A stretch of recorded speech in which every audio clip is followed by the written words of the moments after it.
Hey everyone, Andy here. I have another quick video for you about a question I received a few times actually in the last few days about when you are of required minimum distribution age, meaning you're 72 or older at this point and you need to take money out of your tax deferred accounts, can you do a Roth conversion to satisfy your RMD or required minimum distribution? The short answer is no, you can't, unfortunately. So I'm gonna break that down. But first, let's start with again, just recapping what a required minimum distribution is. With any form of tax deferred account like a 401k, 403b, federal thrift savings plan, or a regular traditional IRA, the benefit is typically that you get a deduction for money you put in. But all you're doing is you're just kicking the tax can down the road to eventually take that income out and be taxed on it at the time. So the IRS doesn't want you to defer taxes indefinitely. They make you start taking money out and paying tax on it at some point. Under current legislation, it's the year you turn 72 is when you need to start taking money out of your own tax deferred accounts. Inherited accounts are a different ball of wax. We'll save that for another video.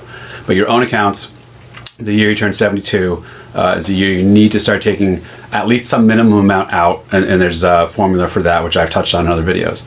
But the question is, so let's say I don't need my RMD, so I'm 72, I'm 73, whatever it is, I need to take out 10,000 bucks, let's say, because that's my RMD amount. Can I instead do a $10,000 Roth conversion to move that money from my traditional IRA to my Roth IRA? In doing so, will that satisfy the required minimum distribution? No. It's actually quite a problem if you do try to do a conversion in lieu of an RMD. And here's why. So to sum it up, the IRS requires, if you are of RMD age, again, that starts the year you turn 72, the first dollars out of your tax deferred account need to be distributions, need to go towards the RMD. So again, the example is you have a $10,000 RMD requirement for the year. You say, okay, I'll just convert 10,000 and I'm good. No, you actually didn't take a distribution, you did a conversion. A distribution, although it sounds like semantics, a distribution is the money needs to come out of the IRA into the normal, after-tax world, like your normal bank account, your normal brokerage account, etc. You can't transfer it from your IRA to your Roth IRA. That's a conversion, not a normal distribution. So that's the problem.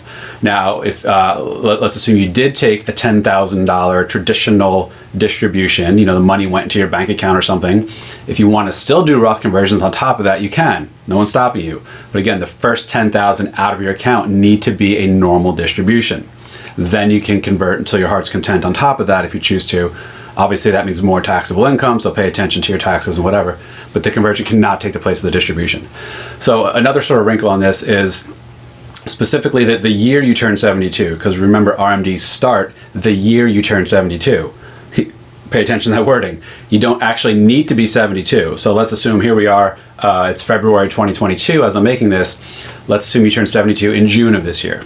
So this, in June of 2022, you have to take your RMD, your first RMD this year. Now, technically, you can delay the first year into the second year. Only that first year allows you to delay one more year. Let's assume you're not delaying, because then you're doubling up and having to take 2 RMDs next year. So let's just assume you do take your RMD this year. And it's $10,000. So you first need to take, and we're February, and you don't turn 72 until June.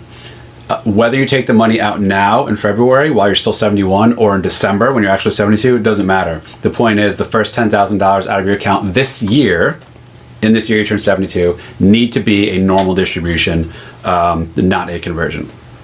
If it is a conversion, that's a problem. So technically what happens is if you do a conversion first in the year before taking out a normal distribution, what's going to happen is the IRS will forcibly treat that conversion as if it was a distribution, and it's going to view it as that distribution was turned around and contributed into your IRA, which could be a problem. If you don't have any earned income, you're not eligible to make any contributions into your IRA.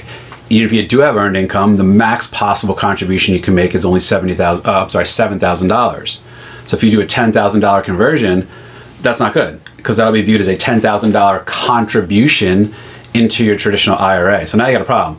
Now, not only did you not take your RMD, but you made an excess contribution to your traditional IRA. You got a huge ball of wax you got to try to unpack and undo now. It's going to be a mess. So don't do it.